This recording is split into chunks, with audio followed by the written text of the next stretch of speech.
well, I'm glad you decided to do this with me. You know, I've been wanting to do something like this for a long time, and just haven't. I'm not really comfortable just talking into a mic alone. That makes me feel weird.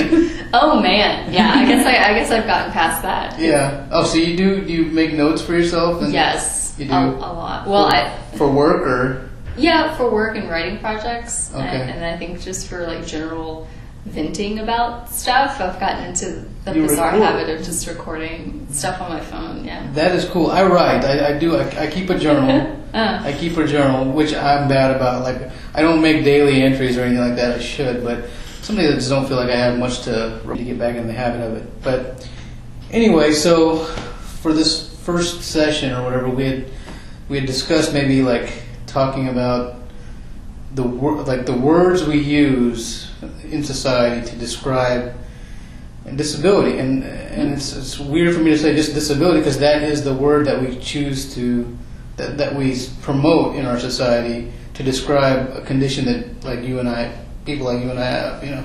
But I remember the last time we talked, you said you don't really care for that word. Yeah, it's not. I guess it's not my favorite because I feel like it.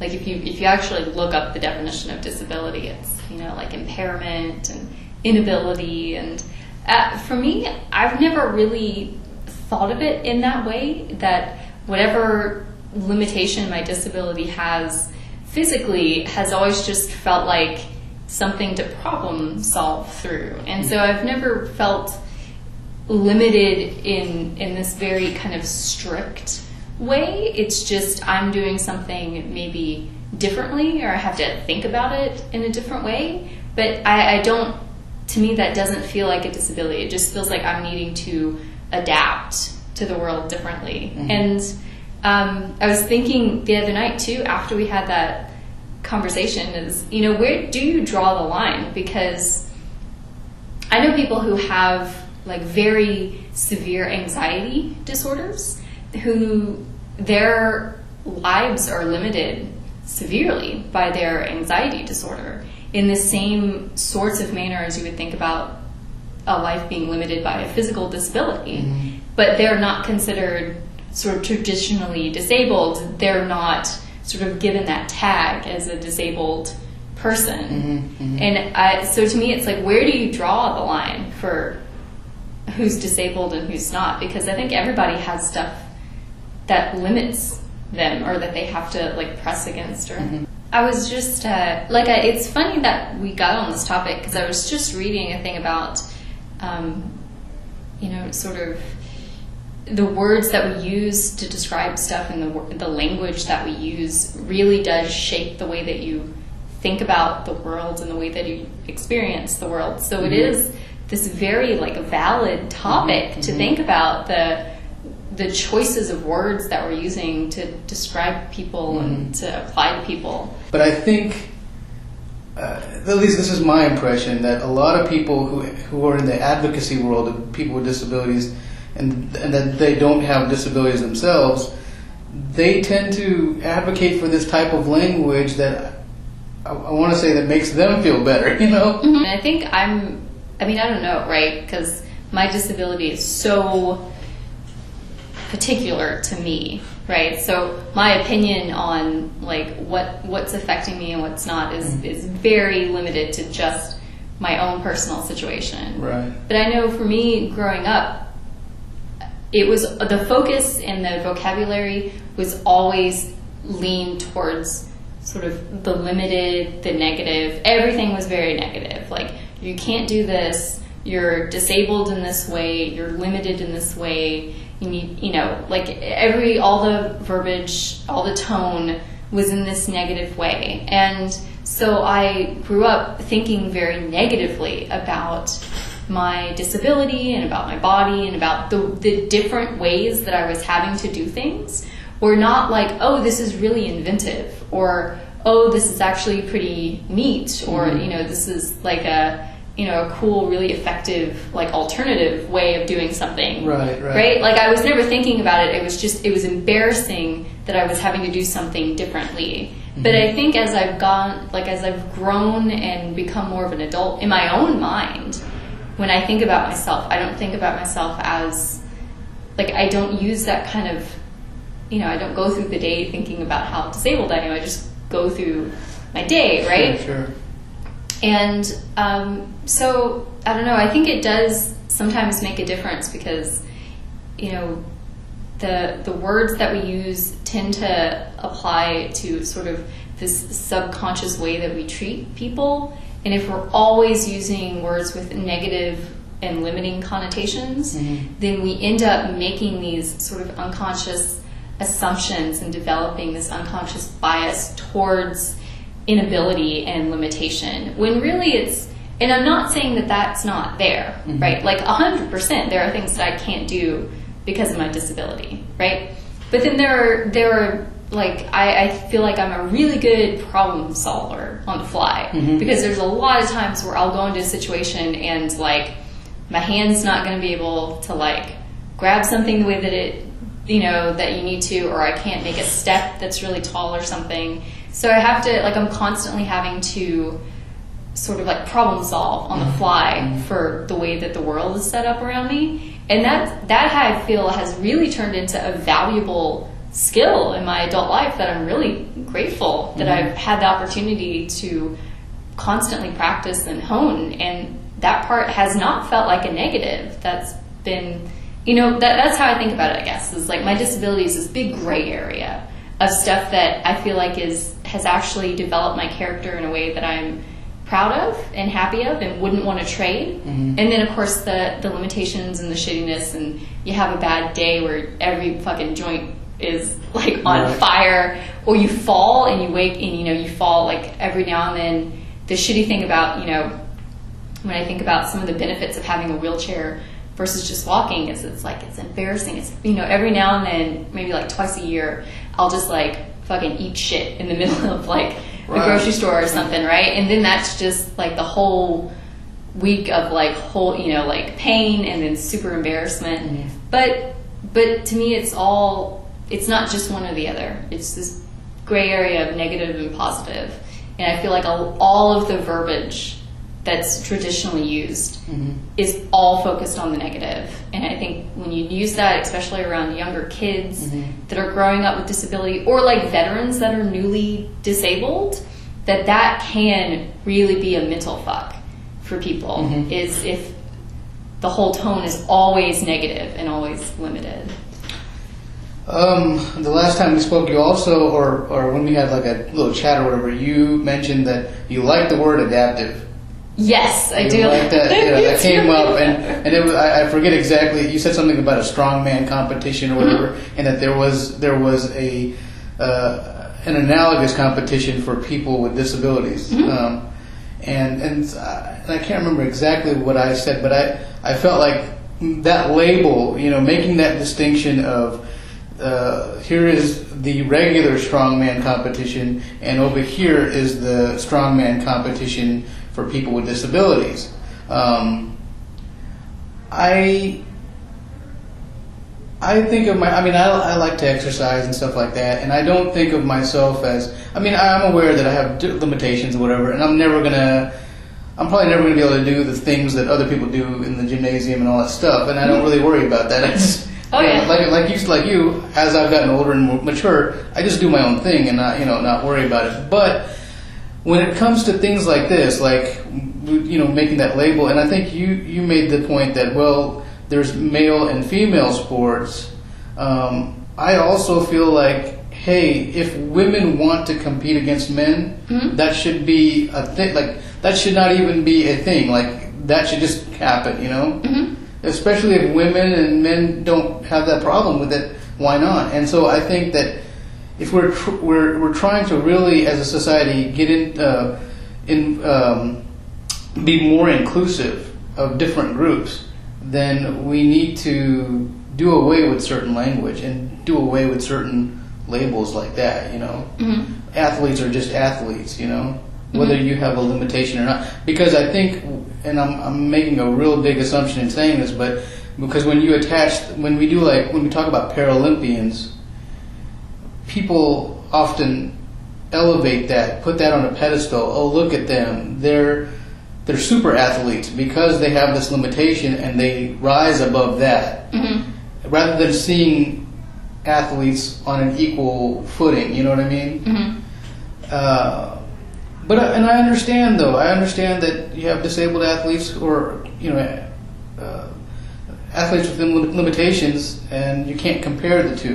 Or you can't. Mm-hmm. I don't know. So. Yeah, I think. So, like from my point of view, sort of in that same vein is. So yeah, I would say there's probably this sort of chunk of men and women who are probably relatively equal in terms of physical capabilities and would be able to fairly compete against each other. But if you're looking at like a strongman competition, it has to be relegated by gender because testosterone, like there are, there are things that I legitimately cannot do because of the way that my muscles are, the way my body works. Like I flat out legitimately and will never be able to do some of the like even if I was to train my muscles, like they're physically I just can't do some of that stuff. And I think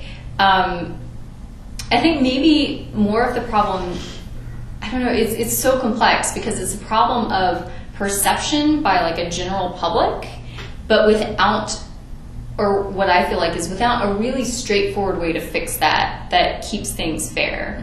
Because I feel like putting everyone into the same pool will like fix maybe one perception problem, but then create other problems. Or maybe we can have different categories, like actually have a category for people with disabilities and people without disabilities in terms of competition. But when we refer to them in the media, it would be nice if they were just if people with athletes with limitations were just referred to as athletes. Oh yes, and now that you know what I mean. That I 110%. Yeah. So maybe that's what I was. Yes. That's the point I was trying to make. Like, yeah, let's have these categories. I think it's fair. We're not all made the same way. So yeah, let's do that. But when we report it, when we talk about it, let's not make that distinction because the way things are, people tend to they overthink or they're that primal.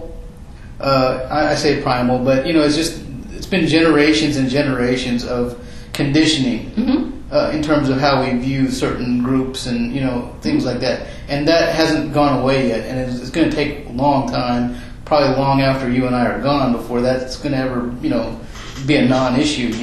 So let's do that. Let's start with that. Like let's in the media when we talk about it in literature, let's not make those distinctions. Oh no, I absolutely agree because I have the same problem with when I write, and like as I've written work and have worked to get it published, there's this. It's been brought up to me that there's a real opportunity to market yourself as this very distinct minority, that you're gay and you're disabled, and you can 100% get published more if you sort of have that at the forefront instead of just like I'm a woman, I'm gay, and I'm disabled. If you lay that out first and then do your work, people will want to publish you not necessarily because of the quality of your work, but because you're such a particular minority. But in the back and forth is, it's a great way to get your name out there and to be visible in a way that you maybe wouldn't have the opportunity otherwise. But then again, people are not judging you based on the merit of your work. They're judging you based on something that I had no choice, that I'm not making a conscious choice to be a woman or to be gay or to be disabled. Sure. And I would much rather be sort of valued and distinguished by the quality of the work that I'm doing and not something that I've not had any choice in, right? And so it's always that. It's frustrating because that's such a kick is you're such a good author for a disabled author. You're the best disabled author we've ever seen. We can get you all kinds of book deals as a disabled author. Like I've had lots of people come up to me and be like, you could give, what do they call? I don't remember. Like speeches at schools, like the what's the word? Motivational speakers? Yes, motivational speaker. Yeah. Like I've had 2 people say, we'll book you for motivational speaking. You write up a speech for motivating like able-bodied people. And we will put you on a stage to motivate able-bodied people. What gave them the impression that you could do that? Like, because I've known you for a couple of years, and you don't come off as the type of person to, I mean, even in our regular interaction with each other, I don't get this impression that you're like this upbeat, like, motivating, go get, like you're just a regular. I know, and that's why it's always been, it's very offensive, to be honest, when people say that, because clearly the only thing that they're taking into consideration is that you have the ability to speak in a really coherent way. Yeah. And I've had someone tell me, that you're not bad looking for a disabled person either. Wow. And then to say that you would be great as a motivational speaker for like disabilities, and that's all that they're looking at. Like, they're not looking at what I would like to do. It doesn't, me as a person doesn't actually matter. Right. They're only looking at this sort of surface outside stuff. Mm-hmm. And like you said, it's almost a joke, right? Because anyone who has had any time with me would know that the last thing I want to do is to be this like, sounding board for motivating a bunch of able-bodied people. Right. I mean, in that sort of really biased way. Right. Yeah. That's so odd. Like, but similar story I had was when I was graduating college, doing my undergraduate. I was well aware of. Again, I was well aware. I don't want to ignore my limitations. So, I kind of had a feeling that, career opportunities are not as vast for people like you and I. But out of the woodwork, not just my family, but friends and just acquaintances, people that I knew professionally would tell me like, hey, you should go get your master's and you should do something disability related. You would be perfect for that. Mm-hmm. And I mean, because you live it, and although they have a slight point, but I could be a complete asshole. Like you know what I mean? Like yes. I could be a person. I could be a cripple that just doesn't want to take shit from people. And so why do you think that because I'm disabled, I would make a good disability counselor or whatever? A rehab counselor, and so that bothered me a lot. But I got that a whole bunch. Like, you should just choose a career that has to do with working with people with disabilities and just stick to that. And I said, well, I live with it 24/7. Yeah, exactly. And I don't want that to be my life's work either. Right. Like, what hill am I going to die on? And you know what? It's maybe not going to be that one, because ultimately it is. It's a huge aspect of my life, but it is not the only one. Right. That I have other passions and dreams that are not strictly like disability central. Exactly. And it's the same thing. I think my grandfather cannot understand why I don't want to be a secretary, because to him it's like, you can sit down all day. Yeah. That's the perfect job for you. You can sit all day. And I'm like, no, I'm going, I'm going to graduate and then go on to get my master's. And it's like, that's so much work. Why would you want to do all that? That's so challenging. You just you would be a fantastic secretary somewhere, and you could sit and you get married to a nice man, he'll take care of you. Yeah. And then your life will be easy. Why don't you want your life to be easy? You already have all these challenges. Right? Yeah. Like, that's what I've always gotten is you need to find someone to take care of you and have this really easy job and this easy life, because you already have challenges. Like in my mind, having the easiest life is the ultimate goal. And I find it so offensive too that family that has known me since at my birth somehow cannot imagine me wanting more for my life than for it just to be easy. Right? Like, how fucking deep cut is that shit, right? Yeah, no, I got that too. It's just something that I've had to overcome and forgive for their comments and just move on, but it's, I don't know.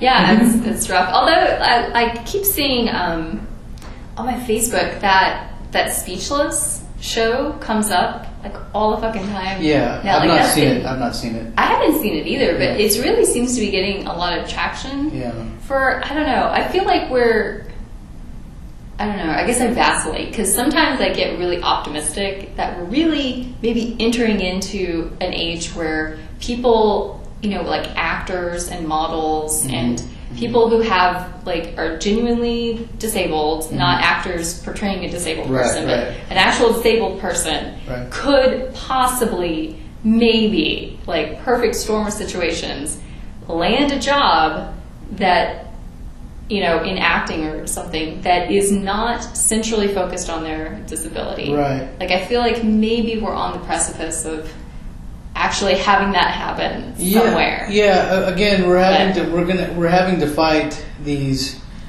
like, deeply ingrained notions of what disability is and what a person can and can't do.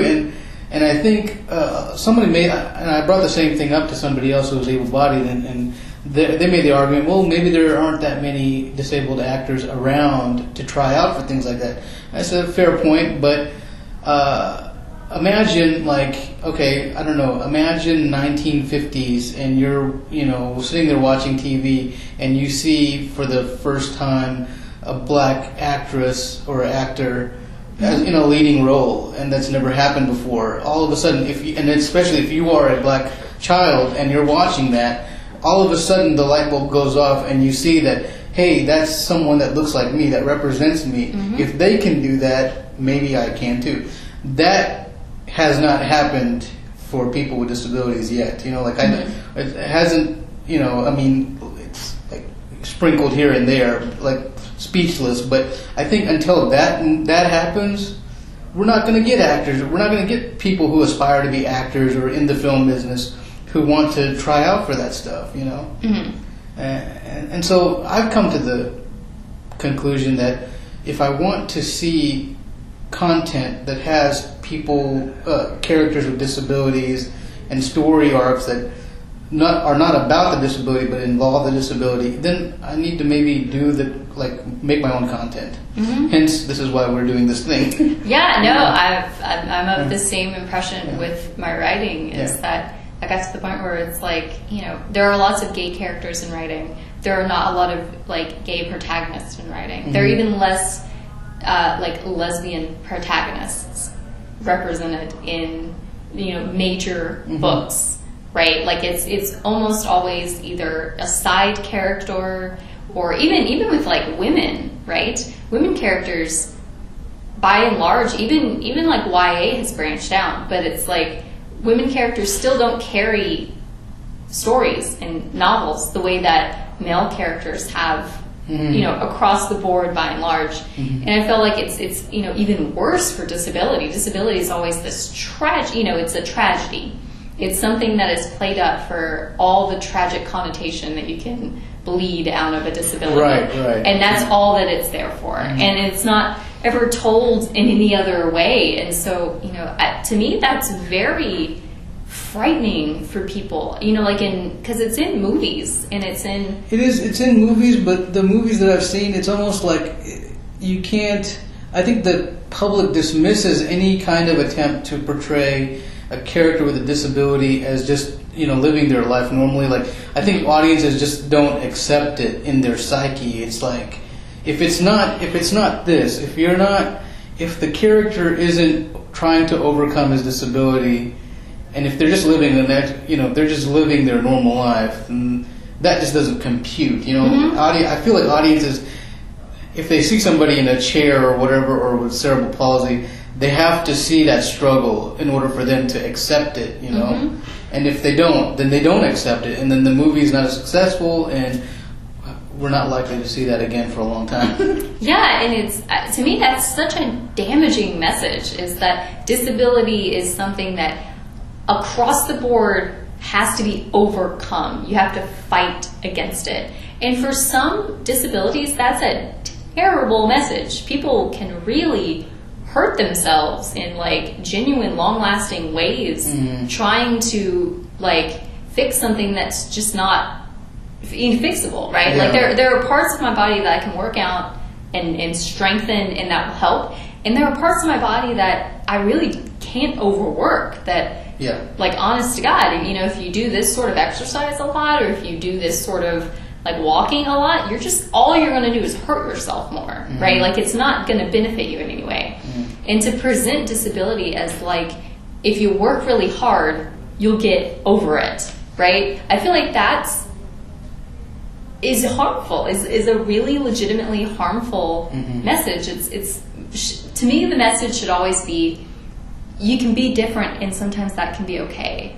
It doesn't always have to be something that you have to be railing against. Right. That, you know, doing something different doesn't have to be good and it doesn't have to be bad. It can just be the way that you do it. Right. There doesn't always have to be like a connotation attached to, you know. There's I still wrestle with the competitiveness inside me, and I don't know if it's the same way for you. And I'm working on it. I'm slowly trying to get away from that. But I feel like in order to be, I still have this thing inside that's like tells me that if I want to be validated, if I want to be seen by other people as just a regular Joe, then I got to do these things, even if I hurt myself. Like I have to show up, I have to go, I have to hustle and bustle, you know, and I have to do all those things in order to be a valid human being. And I still very much am. I'm kind of shackled by that still, you know.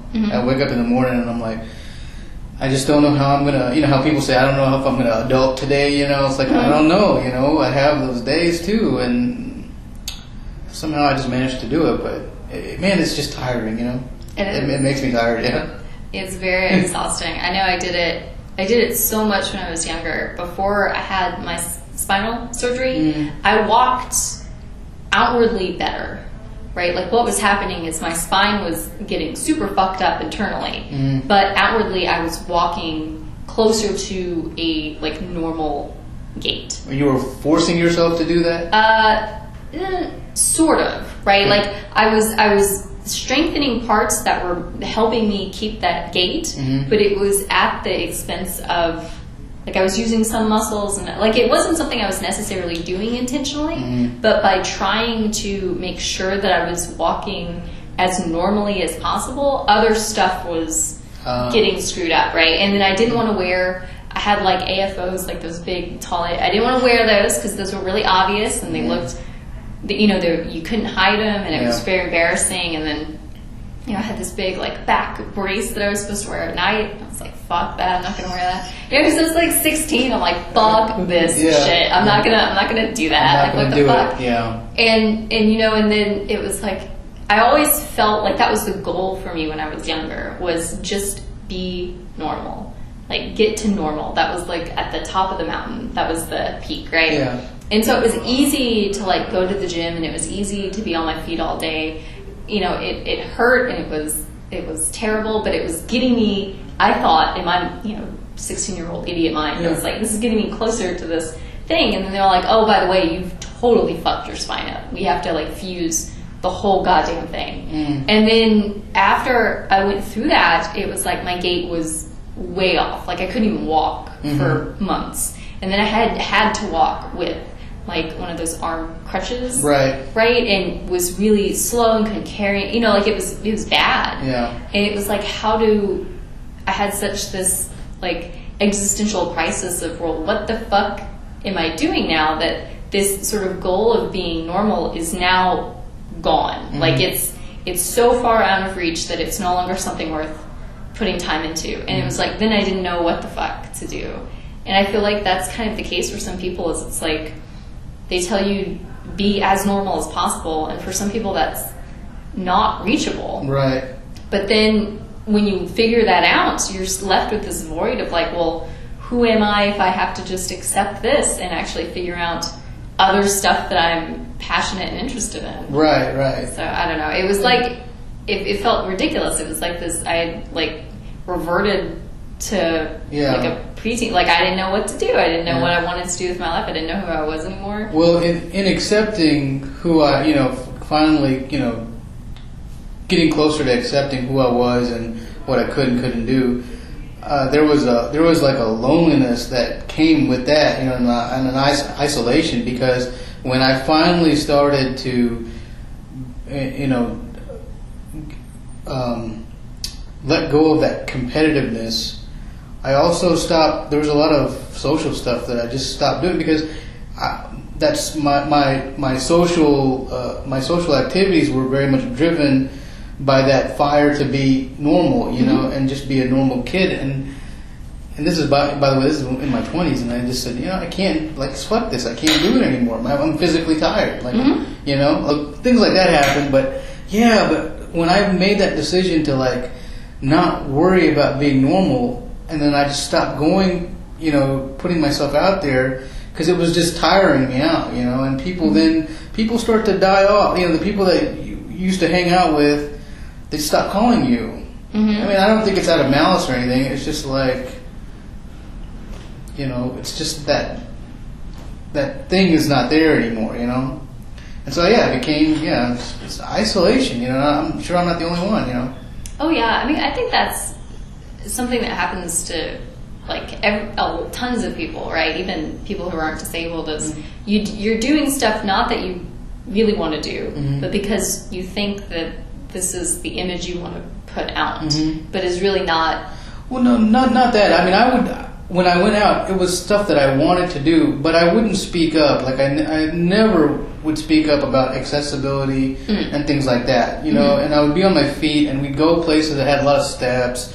And this, that, and the other, and I would just kind of grin and bear it, like I would be in pain and really uncomfortable, back hurting, this, that, and the other. But I would just do it because I was so keen on being normal. Like I just didn't want them to think of me as anything other than that, and that, because I was afraid of losing that friendship. And now I think about it, I was like, what was that friendship ever, what was it based on, Right. What an idiot I was, Yeah, exactly. But it's that, that longing to belong, and I think that had such a big hold on me, Yeah.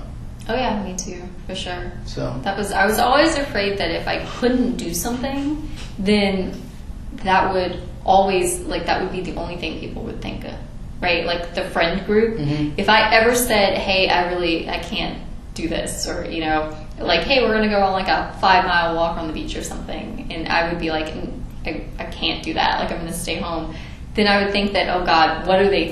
Then that's all they're gonna think about is, oh, well, now we need to never ask you to do anything ever, right? That was always my fear, is if I start saying no to stuff that I like genuinely can't do or don't want to do, then I'll never be asked to do anything again. So I have to just go do like all the stuff, and ultimately, it's like that's a silly goal. Ultimately, it's like that shouldn't ever be the top priority. If I'm with people that I really like and are genuine friends, then that wouldn't be usually wouldn't be an issue. So but it's hard because I just go back to, I was raised with such the I don't think my parents ever intentionally tried to do, they did what they thought was best and what doctors were telling them to do, but it was very, don't ever let anyone tell you you're different, don't ever feel like you're different from anyone else, you're just the same as everyone else.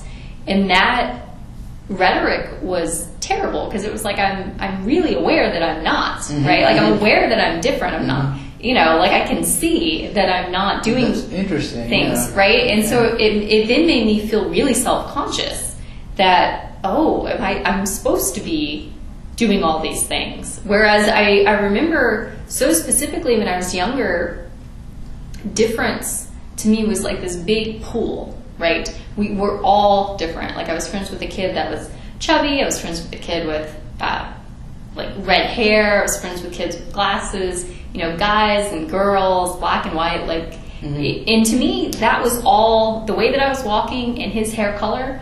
It wasn't anything different. Like there weren't separate categories. It was just, this is what's different about me, and then this is what's different about you. It didn't have a positive.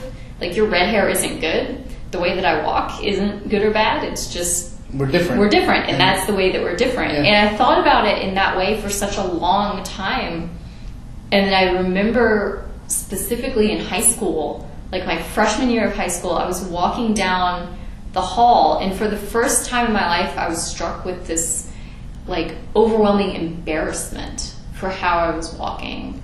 that I had never felt before. And you didn't trip or anything. It was just, you were just doing... I was walking down the hallway, and I noticed people were looking at me, and I had always, like, that had always been there, but it had never made me self-conscious before. And I think, of course, I'm like, 14, so all those fun hormones and emotions kicking in. But I just remember that so clearly because I had really gone through, I'd gone through middle school and elementary school and had never felt self-conscious about it. It was just, I walked how I walked, and you looked how you looked, and, it was whatever. It wasn't anything to give more attention to. And then all of a sudden it was just this huge source of embarrassment and self-conscious, and it was weird. It was a very sudden shift.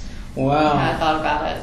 I mean, that's interesting. Yeah, so, I mean, that's very different from how I grew up. I mean, you're saying that your family, told you very often that, you're no different, whereas for me, it was the opposite. I mean, they didn't just blatantly tell me you're different, so watch yourself. But in kind of roundabout ways, that some certain comments they would make, it would just kind of let me know that, yeah, I'm not like these other kids, And so you're just going to have to watch yourself and, be careful. It was always that. It was an overprotectiveness. They thought I was going to get hurt. I was made out of glass or whatever, Yes. And so that always irritated me, and I felt like I just couldn't go out there and be with the fellows, and do all those things. And that moment of self-awareness that you spoke of when you were a teenager, I never really had a moment like that. I think I went into it already knowing. When I was in elementary school, I remember I had a surgery. I think I was in the 6th grade or something like that, maybe 5th or 6th grade, and I had a medical procedure done. And so I was in a chair, and it was just this big affair. Like, the teachers let me out early so I can get to the bus, and the kids loved me because the teacher assigned one student to come with me or whatever, to push me or whatever. And I didn't need anybody to push me, but I guess it was for insurance purposes or whatever. They didn't want me doing it by myself, So the kids loved it, man. They were like, I get to leave early, and there was, again, it was that like false friendship, and I was like, we're buddies, It was like, whatever, Yeah. I was the popular kid for the wrong reasons, But yeah, that moment of awareness, I don't think that I've ever had that, I've had different moments of awareness. I think, like you're talking about hormones and stuff like that. When I got even older, and you see boys and girls together with each other and hanging out, holding hands and stuff like that. There wasn't a moment of awareness for me at that point, because I also kind of yearned for that, and I was wondering, well, what's up with that, Right. I would like that, I would like to try that out, and yeah, and that was a point for me, that I was painfully aware that I was different. Right. Yeah. Oh, for sure. Yeah. I think it's interesting talking about your parents and growing up, because it really, we had such different experiences. I did not know what I had until the internet happened. Really? I was never told what I actually had. No one ever said cerebral palsy. Even at the doctors, they never mentioned cerebral palsy? Nope. They would do all the x-rays and stuff, and then they would only speak to my parents. I was never spoken to directly, even when I got older at the doctor's office. I was never, by the nurses, by the doctors, no one ever spoke to me directly as a person. Everything was directed towards my parents. Yeah. And I just remember they talked about, the progression of it and how things were developing and what my muscles were doing and all that stuff, but no one ever said cerebral palsy. I had no idea that's what I had. And I Googled it, or probably it was Ask-Jeeves or something crazy, back when AOL was the thing. Yeah. I actually looked it up. Okay. Because I had no idea. That was the thing, is we never spoke about it, ever, in my family. I would have the doctor's appointment, we would go to that, usually every 6 months, and then we would never mention it. And what my parents did is if at any point they would like put me in a club or put me in an activity, if I ever showed any signs that I couldn't do something maybe well, right away, I would be yanked out of that because they didn't want me to feel like I couldn't do things. And it turned into this like incredible, almost not a mental illness, but this really deep fear of failure now, because I feel like I not only have to do something perfectly right out of the gate, which is, no one does that. Able-bodied, disabled, no one's gonna do a new activity perfect right away, right? But I always felt like if I couldn't do something perfectly immediately, or had to do it differently than the standard way of doing it, then that was like this huge failure and meant that I should not pursue whatever it was. Like that was like how I grew up. And in their mind, I think they were trying to protect me. They didn't want me to feel limited or different. So everything was directed towards what can you do perfectly, what's not going to be, wear you out or be a challenge.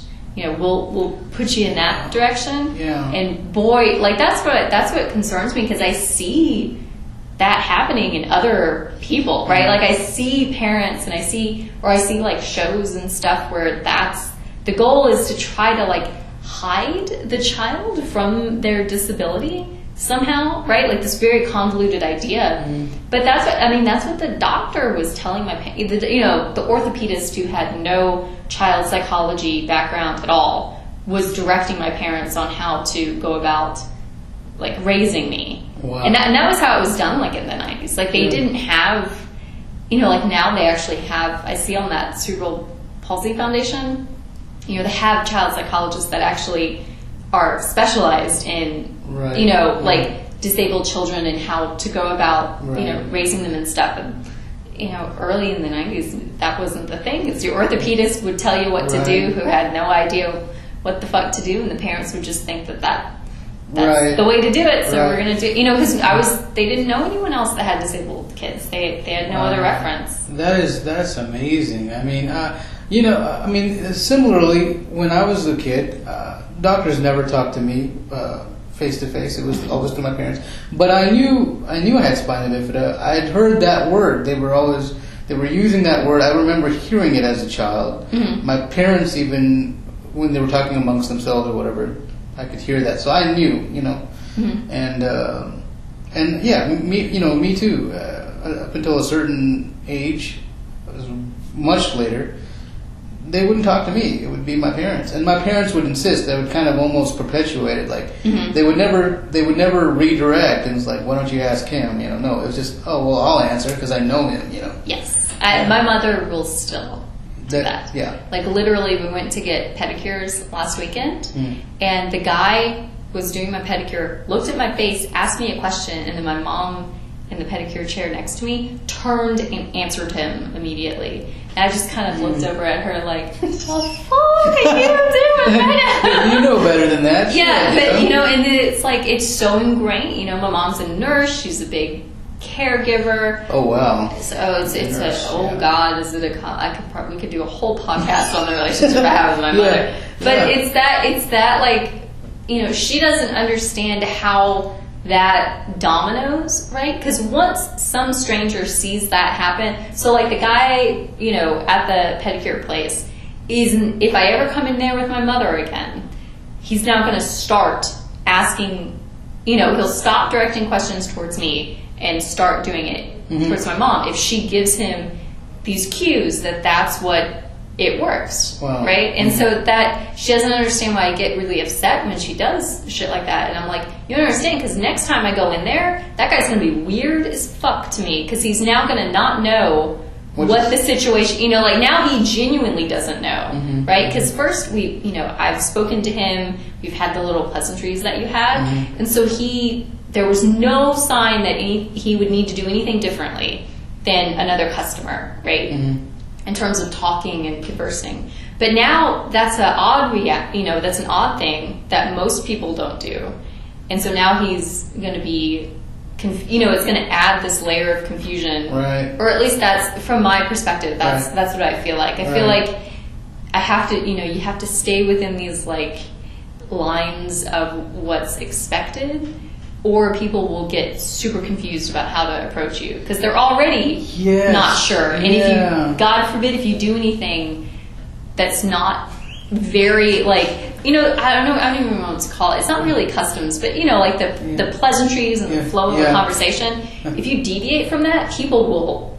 They have no idea. They just stop. Like they don't know what to do. Well, not that, but I mean that brought up a thing that I experience a lot. I mean, you've seen me walk a little bit. There are people don't know that I can do that. They see me in the chair, and then they'll see me get up, and it's a big ordeal, and I'm not aware of that. Like it just doesn't enter my frame of reference or anything. Like I don't know that I'm really shocking people when I do that because I'm just doing what I always do. And when people catch me from a distance, like get up and reach for something or take a few steps, they are losing their shit. I mean, what was it? Oh, this was years ago. I was at Walmart, and when I go shopping, I don't take my chair, where I used to not have to take my chair. I do now, but I would use a shopping cart to lean on, for support, and I would just walk through the aisles and do my thing. And I ran into someone from work, and I passed them by, and I nodded, and he didn't acknowledge me, but he came around, like he turned, went down the aisle, and came back around behind me, walked up right next to me. And he was like, Ashish, like this. And it's like, I didn't know you could walk. I didn't know, the joking about faking it and stuff like that. But, and, I just did not think that like all the time. Yeah. I'm sure that's got to be. I was listening to like, there was this YouTube video about like what not to say to someone in a wheelchair. And across the board, everyone's like, you couldn't imagine the amount of people that are like, do you have a license to drive that thing? Oh, yeah. Or whatever really trite joke. Slow down or I'll give you a speeding ticket. Or you'll get a speeding ticket. It's so fucking... But that's one of those things where, like, when people talk about microaggressions, where it's like you're... I always say this word wrong. Infanticizing? I think that's it. Infantilizing. I always say it wrong. Yes. But that's what people do with people with disabilities a lot, right? Because you would normally not say that to an adult person that you don't know, right? You would never walk up to an adult and make a crack like that who is a stranger, right? Like that's way outside of what is a normal social interaction. Right. But for some reason, it's totally fine to come up to people in a wheelchair and make cracks like that as a joke. And how I rationalize that now, I mean, I felt very much like you do, a little bit when I was younger, but how I see that now is that I take the high road, and I feel like, okay, it's a very meek attempt to connect with me, to make conversation. They don't know what else to do, and it's odd to me that they don't approach me like they would anybody else. Apparently they have to make some comment like that in order to break the ice. It's just so bizarre to me, but whatever. But I've taken the high road, and I feel like maybe that's just their way of just making pleasant conversations, but and they don't realize how offensive that is and how irritating it is when we get that, and I feel sorry for them sometimes. Yeah, you could just say hello, how you doing, and that would be fine. Hi. Yeah, and that is a good start. That is, we're on the right track. Yeah. None of this, hey, slow down shit. I know. Yeah. It's ridiculous. But no, I hadn't thought of it that way. That's a good way to look at it. And I mean, I feel bad saying that, but maybe that is. Maybe I'm looking at it. I try not to look at everything from a negative point, but say maybe they're really just trying to reach out. Maybe they want to know more people with disabilities, but they don't know. I guess that the chair is kind of a barrier, a social barrier. Also, it's like makes us less approachable. Maybe I don't know. And the way that you walk makes you less approachable for some people. I don't know, Well, for sure. I feel like it absolutely does. Well, I think it leads to tons of assumptions. And that's what I feel like happens when people see me, is they make a lot of like bizarre assumptions about why I'm walking the way I'm walking and what that means for who I am. Mm-hmm. And then they'll approach me with these like, I don't know, like these bizarre narratives that they've come up with, and I get approached and talked to and like, baby talk or talk too loud, which is insane. Like, see, no, that's never happened. I can't recall ever happening to me. Like people talking down to you like that. Mm-hmm. I can't remember, even when I was young. I don't feel like people had ever talked down to me like that. If they did, I must have like this filter in my brain that just automatically shuts them down. Like, oh, they're starting to babble, shut down, Yeah, again, like, I know I just talk about not making assumptions, but my best guess as to where that's coming from is I think that, like, wheelchair users, there's more room for it to have happened from, like, an injury. Like people have seen people who are paralyzed from car accidents or sports injuries and stuff. Sure. And so in their mind, when they see you with a wheelchair, especially with your upper body being a very traditionally normal built functional upper body, the assumption is maybe, oh, there could have been an accident. So I'm not going to jump into the deep end of there's something, other going on, right? But with me, it's like, I don't know why. I don't either, because I could say the same thing about you, that you were injured in a car accident. That's true. And has left, one side of your body not functioning. Mm-hmm. Because as you sit down, I don't see. Also, you have a very, normal. Oh, I know. Oh boy, does that piss people off though? Yeah. God forbid I take one of those rolly chairs and oh boy, I've been stopped before by a Walmart employee.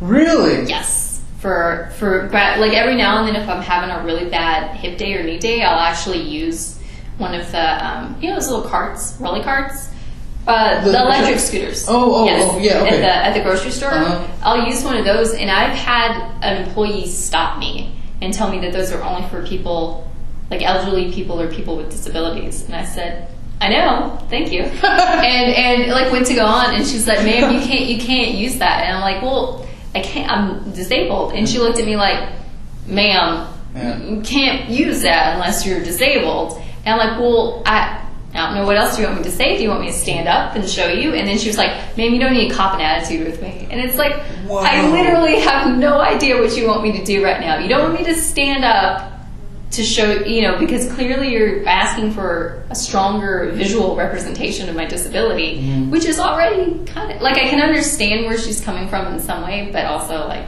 come on, lady, right? But then, so I don't know, I get a lot of, like, and when I'm on it, like, scooting around, I get a lot of, like, angry looks from elderly people that think I'm just some, like, asshole kid using it as a joke or something. Right. Ooh, and when I park in handicapped spots, before I get out of the car, I get stink eye from, like, fucking everybody.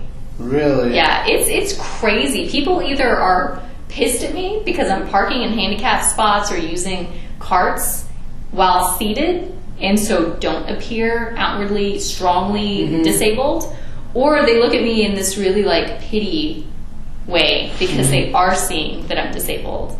And so I don't know. I have a problem with being, like, forgiving for people. Yeah. I feel like I'm just always so frustrated with interactions and people around me. I need to get over that. It doesn't do me any good. It's fine. Yeah, I get angry too, but it's like, like, what good does that do? Like, I'll just be stewing about it the whole day or whatever, just...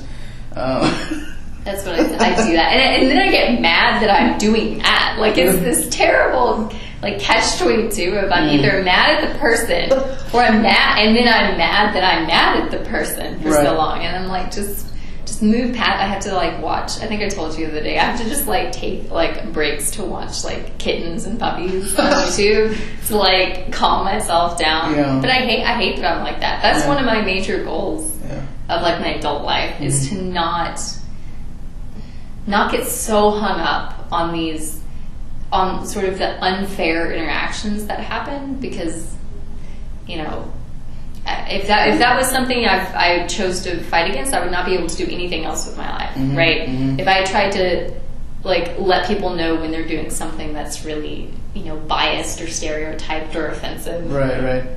That would be the only thing I would ever have time for. Wow. So. I want to go back to the, you know, you were talking about being infantilized, and I wonder do you feel that has something to do with your gender? Yes, I think I think my gender and just generally my petiteness, which my mother is like 5'1", and my father was like 5'7". So we're a short family. My size is not derived from any disability. It's just we little people, right. And my mother is super petite like I am, right? We're just really petite women, and I feel like being a petite woman like that does lend itself towards this very like childlike, angelic assumption of my person and my character, and then that's how people. I mean, right? Yeah. I was just trying to maybe try to understand like why there might be a difference, because in our experience, because like I said, I have not, that I can recall, ever been treated that way, you know, by the general public, and it also could be like, especially now, like this is this guy who has a beard, and like we're not gonna fuck with that guy, especially because of my dark complexion. It's like he might be a terrorist, you know, and we don't want to like. You never know, right? What's in the chair cushion? Yeah, right. What's going on over there? Yeah, bang bang, you know. You gotta watch out.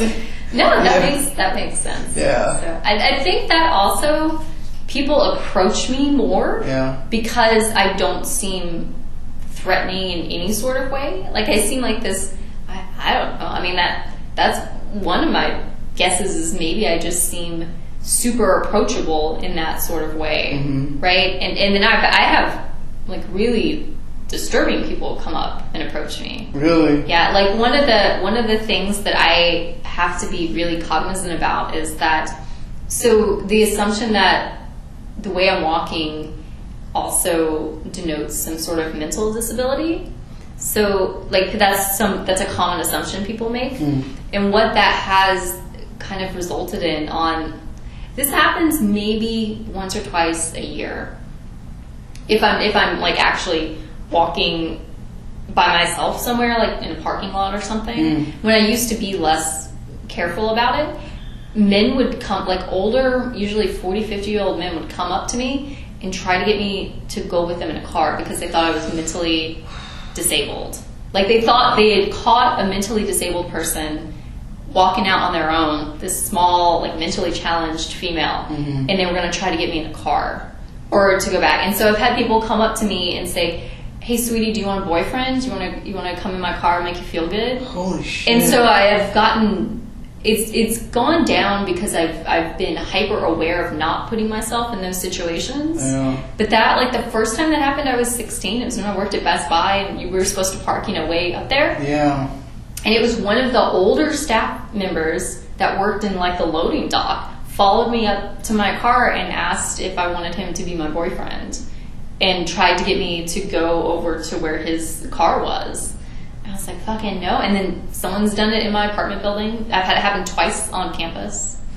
It's crazy. Like, so that's always like, I always think, oh man, that's how I'm going to die, right? Someone's going to do that. And then I'm going to have to say no. Or I'm going to have to indicate, and it's going to be obvious suddenly that I'm not mentally disabled. And now I've caught them doing something, really shitty. And they're going to have that. It's like kind of the gay panic defense? Like they're going to realize that they've been caught in this very compromising situation, panic, and then I'm going to that's how I'm going to die, right? Like that was always, I'm going to fucking, it's so like concerning though. Yeah, I mean, it's good that you have a sense of humor about it, but man, just the thought of that scares the shit out of me. Like, it's fucking scary. And I know that would not happen to me, like, because I'm a man, but like, and I forget that can happen, and man, that's just it's really and I think, to be honest, I think that and kind of in relation to that is why I've sort of, I feel like I am really negative towards people sometimes, but I think it's because I've had some of these really negative situations, and I now have to shape a lot of what I do around making sure that I don't get into those negative situations, and that makes me resentful of like society as a whole, that I have to pay all this attention and all this time to making sure that I'm never parked way far away, that I'm never, you know, if I'm going to have to walk at night, that I'm not walking outside of a big crowd of people. Right. You know, all these little like tedious details that I have to think about whenever I go do shit now, because there's always that chance that someone's going to see me and is going to seize on that opportunity, right? And so it just makes me overall feel resent towards just society in general, and then that makes me less patient. My home is like such a nice, comfortable place. Like I love my house.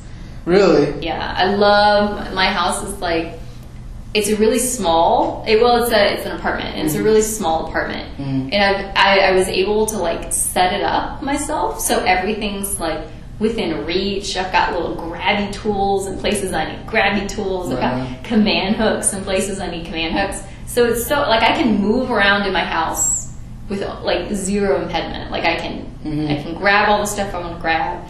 I can access everything. It's like I've been able to customize it to me, like so specifically.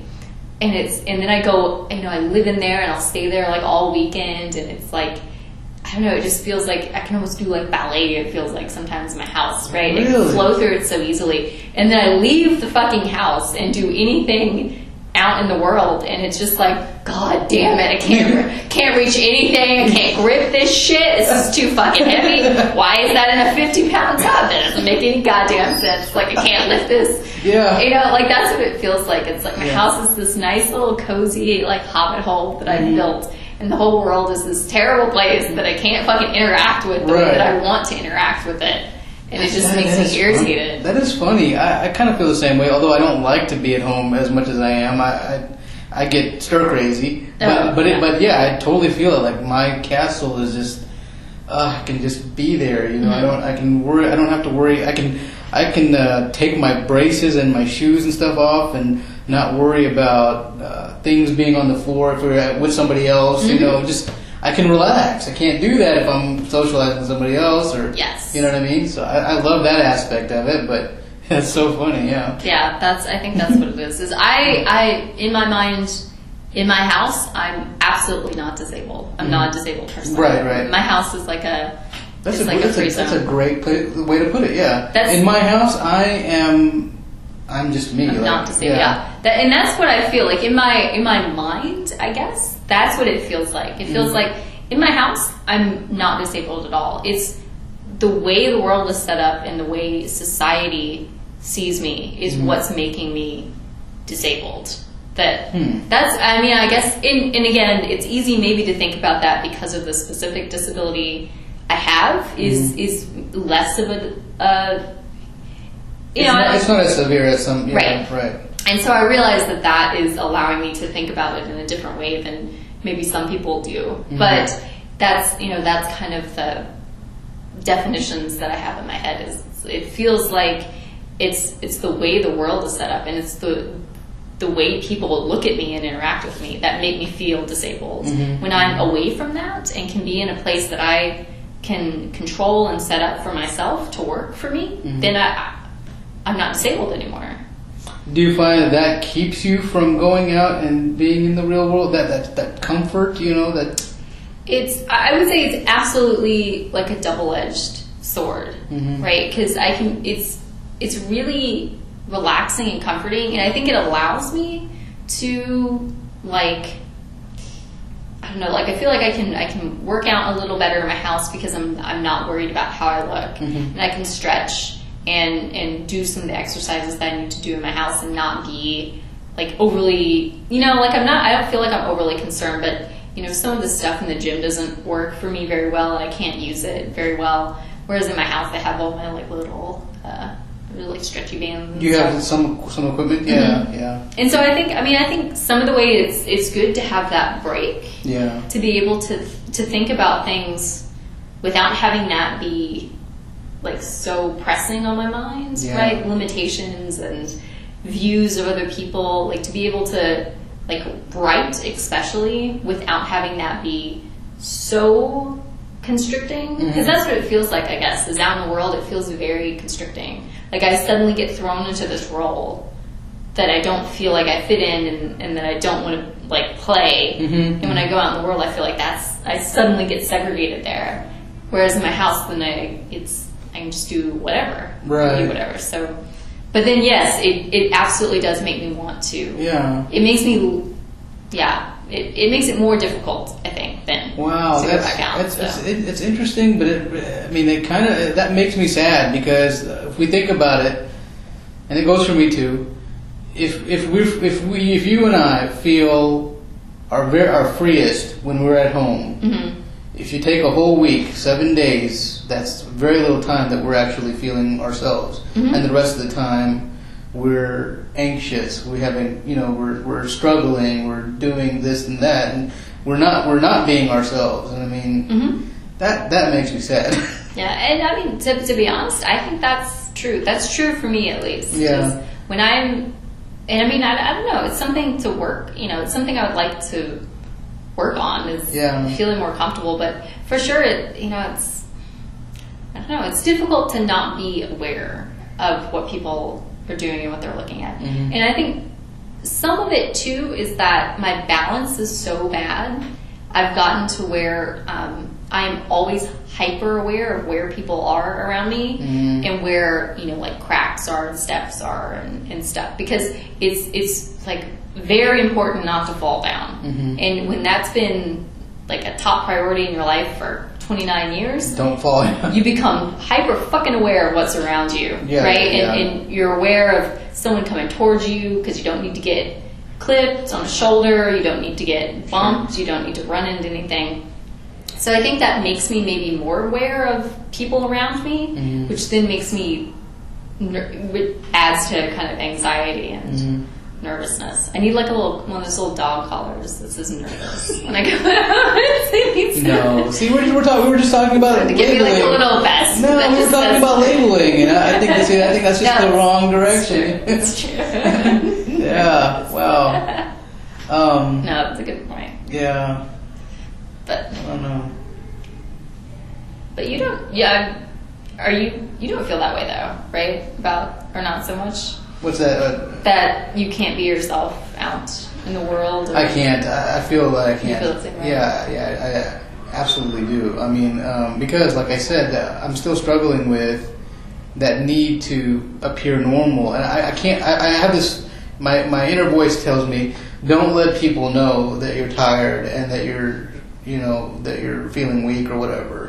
Because the moment they do that, they're going to eat your lunch. Yes. And I can't do that. And I think part of that is also like this sense of masculinity that has been programmed in me. And I'm trying to like not. I'm getting better about it, but it's also as a cultural thing too. I mean, people listening don't know this, but my parents are Indian, and they migrated from India like 50 years ago, and so I mean I was very much raised under these specific cultural norms, and the male was the head of the family, as it is in American culture still. Things are changing, but yeah, I think it's that that sense of masculinity that I think I need to have. It's like, don't let them know that you're weak or that you're tired, man, because they're just gonna. You're fucked if you do that. Yes. Yeah. No, I mean, I don't know the masculine aspect of it, but I can relate at least. Yeah, but I mean, because those are like, when I say masculinity, I mean those are typical masculine traits. That's how a man, I think, by and large, is perceived to be a man. Is that they're seen to be the stronger, more assertive, aggressive type. And I feel like I had to try to do that in order to be recognized. Yes.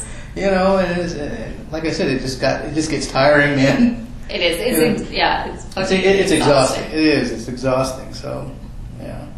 But no, yeah. I mean, I don't know what the answer is, because when I think about accessibility, because now we're talking about going out into the real world and it not being made for people like you and I. well, what is the limit? Where do we draw the line? Like how much should we expect the world? Mm-hmm. How far should we expect the world to meet us, and how far should we go to meet it? Mm-hmm.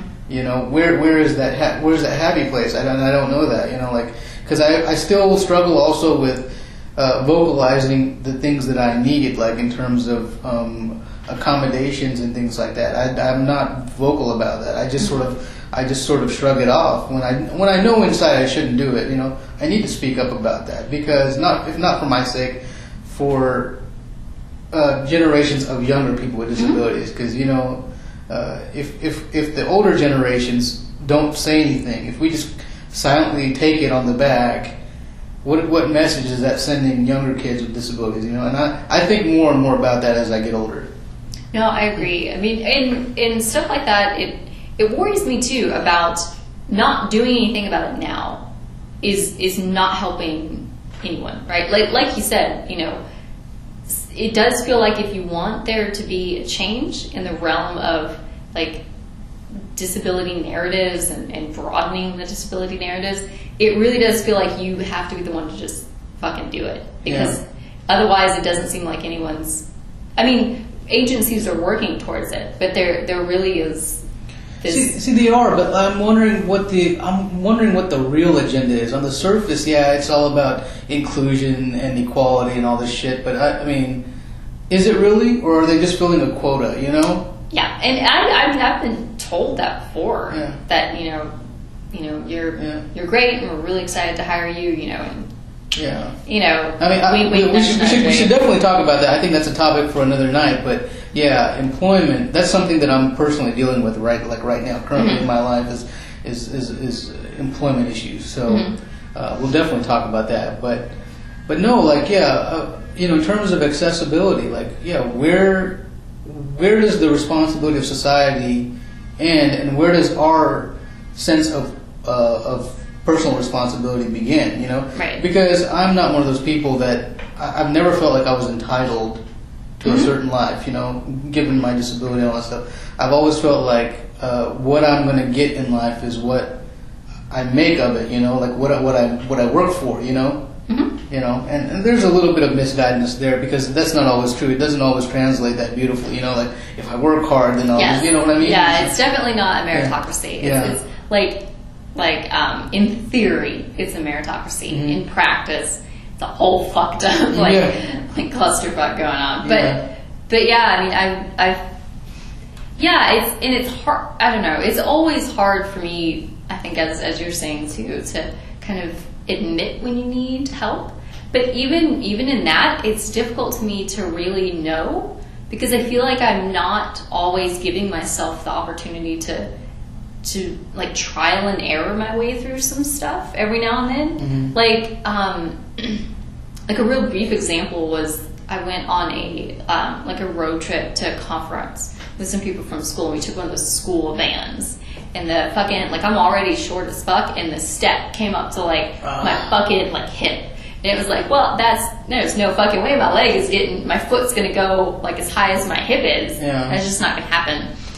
But it was, like, when we were first getting into the van, like, the very first time I had seen it and saw the height of the step, I had, like, a teacher behind me and a student behind me. For some reason, they had just propped themselves there in case I combusted. I have no idea. They were just like behind me waiting for me to like die or something. And so I felt very pressured to either do it the way that it should be, you know, the way that most people would get into it. Do it quickly. Do it quickly so you don't make anyone uncomfortable. Or just let someone help you in whatever way they're envisioning to help you, right? But then you're uncomfortable. Then I'm uncomfortable. And so what I ended up doing what happened was the whole ride down there for fucking 15 goddamn hours, like every time we got out of the van, I let the dude student lift me into the van, which, you know, he didn't mind doing, and it was fine, except fucking bashed the same goddamn place on my shin every single time. And I was just like, you know what? Because honestly, I didn't know how else I was going to get in there, but I hadn't had any chance to work it out, right? Like it was just, you either did it the way that it's normally done, or someone else will do it, because the waiting and the figuring out and maybe doing it wrong once or twice is going to make everyone really uncomfortable and is going to look weird. And I didn't want to do that. But then on the way back, it was like I literally couldn't take it anymore. I had this huge like bruise on my shin, and it was like I can't fucking keep doing this. And so I caught this moment where the teacher and the student were both in like a pit stop, and I had come back out to the car. And so I had like a few minutes of time by myself to like kind of look at the step and kind of figure out what I could actually do with my body and how I could move and what I could lift up there. And I finally got it to where I could actually put like my knee and my leg up and then grab I worked down a way essentially to get into it by myself. That worked, and then was fine. And then they came back and I was just sitting in the fucking van, and it was like, no, this worked out perfect. I should have been doing this the whole time, but it was like, I feel like there's never that room available when you're out in the world to actually figure out how you can do something. But should you have had to do that? That would be my ultimate question, is because they knew you were going to come on this trip, right? True. And they were aware of your disability, I'm assuming? Yes. Okay. So that's exactly the type of thing I'm talking about, is that they knew who you were, they knew you were coming on the trip, they knew you had a disability. Why pick a vehicle like this? I mean, I'm sure they didn't think about it. But in their defense, I also didn't think about it either. But I don't think that... You see, that's the thing. Like, why do we have to always... That's that part of that normalcy, you know? It's like, I have to always be the one to say something. I mean, I don't mind doing it now because like we said, if we don't say anything, things are just going to go on. They're going to think that it's normal or it's okay for things to go on the way that it is, but it's not. So, but we talk about this, equality and accessibility and all that stuff, but time and time again, it's like people that have known you your whole life, and you still have issues of accessibility with them, Yeah. And it just makes, question, like, why is that? Why did that even have to happen, Yeah, well, I guess for that, I don't knock them because I didn't know them, like, we didn't know each other very well. Right. In a personal capacity. So I would say that I wasn't really offended because their assumption was that I would just be able to do it. Like, they weren't thinking in a limiting way, which ultimately I'm not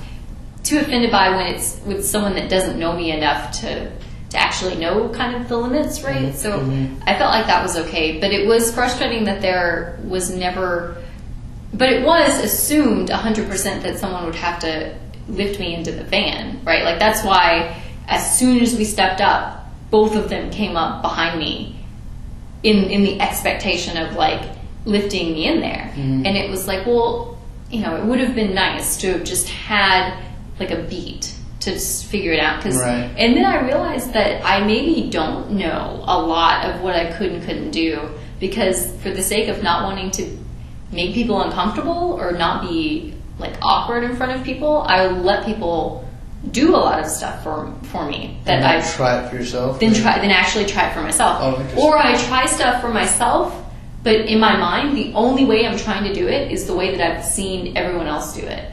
And will not maybe give myself a chance to approach it in a different way, and then I'll realize I can't do it in the way everyone else is doing it, and so maybe that means that I'm not going to do it at all, because maybe on my priority of stuff to be worried about, it's way low, so I just let it fall off as something I'm not going to do, or I let someone do it for me or help me in some massive way. Have you ever been in a situation where you could have been lifted and you just did not allow it, or have you always been kind of accommodating in that way? No, there have been a couple situations where people have wanted to like carry me, and I've just it doesn't work. Yeah. Well, and it's usually there are not a lot of situations where I actually physically need to be picked up right now. Like in my life currently, I pretty much, I don't know, it just doesn't come up very often. But the couple times it does, it's usually the person they're usually intoxicated, and so immediately it's the pickup, and it's like, fuck no, you're not going to pick me up, you drunk asshole, or something silly. But yeah, I don't get picked up very much. I was at the beach with some friends, and these were it wasn't like a nice kind of flat beach. There was these huge dunes that you had to like crawl over, and this really tall like cliff thing you had to jump down with all the sand. And with my balance, sand is like fucking a disaster. Like I fucking hate sand. But I've been to the beach before. I've been to really flat, really firm beaches. And, so it was not like I didn't have this like deep inner drive to be in that water. It was like 60 degrees. Like it was cold as fuck. I was like, I'm good. I'm just going to stay on the like little pier we were at. And I'm like, no, you got to come and touch the ocean and shit. I'm like, I really don't. Like I'm set. I'm good. And I'm real good. If I wanted to if I deeply passionately burned in my soul to touch that ocean, then we would have worked something out and I would have gone to the ocean. I don't feel that way. I would much rather, it's cold as fuck, it's windy, this is going to be awkward for you, it's going to be awkward for me, I don't really want to go do this. So, but there is this like peer pressure to like, oh, just let us do it for you. And it's like, no, if I don't want to do something, that's a choice that I'm making, right? I don't know, it's weird to think about it, but I have like a priority list of like what I want to do, the sort of cost that it's going to be to get that thing. And sometimes it's like, this isn't a good buy. This is a bad purchase. I don't want to, the amount of time and energy and effort nonsense it's going to take to go do this one thing, I'm literally fine with not doing it. Like, it's not going to bother me. But for some people, it just drives them nuts, right? Like they get it to where, oh no, we'll just do all this shit and we'll get you over there. It's like, I don't want you to do that. I realize you can. Like, I'm not confused about what's happening right now. I'm making a choice and you're not allowing me to make that choice, right? Like I've had that happen a number of times, right? Where it's like, this is not a purchase that, want to make. And they're like, oh no, we'll make it for you. It's like, no, I don't want the thing. You don't have to buy it. I don't want it. Like just let it go. So yeah, it's ridiculous. Some people just really want to like do stuff on your behalf, and it's like, I don't want you to do stuff on my behalf, so don't. Wow.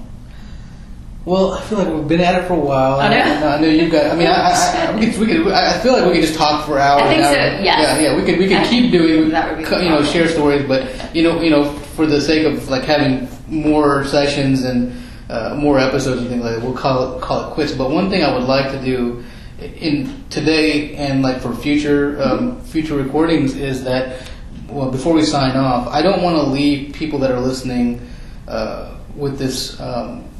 With the sense that we've just been bitching, like and that's fine. I mean, this is very cathartic for me. I hope it is for you too. But I want to leave on a positive note. Like I want to, and I don't know how we can do that, but because sometimes there just isn't a silver lining in some of the things we're going to talk about. But I'd like to at least make that effort, because I'm a big proponent of, we can bitch and we can commiserate about things, but I'm also, like you, I'd like to solve problems. So, if there's an issue that comes up and we talk about it, we also should discuss ways in which we can work towards making it better, So, and I think we initially began talking about language and labels and these descriptors. And so, what do you think is the solution? Like, what is a baby step in terms of, as a society, Western culture?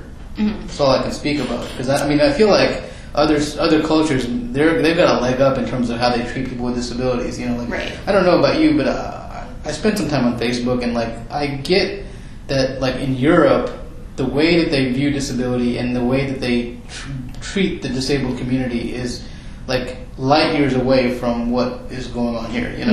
I think our culture is still in denial about certain things. Yes. Yeah. Yeah. I mean, I don't know, like.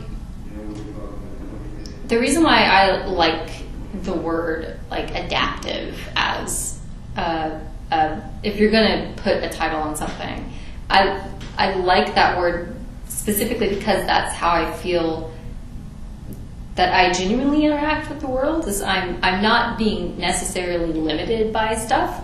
I'm just having to adapt in a different way, and I feel like that is at least a more accurate definition of how I feel myself moving through the world. Is it's not all these things that I'm limited in. It's just all these different ways that I'm having to solve these new problems.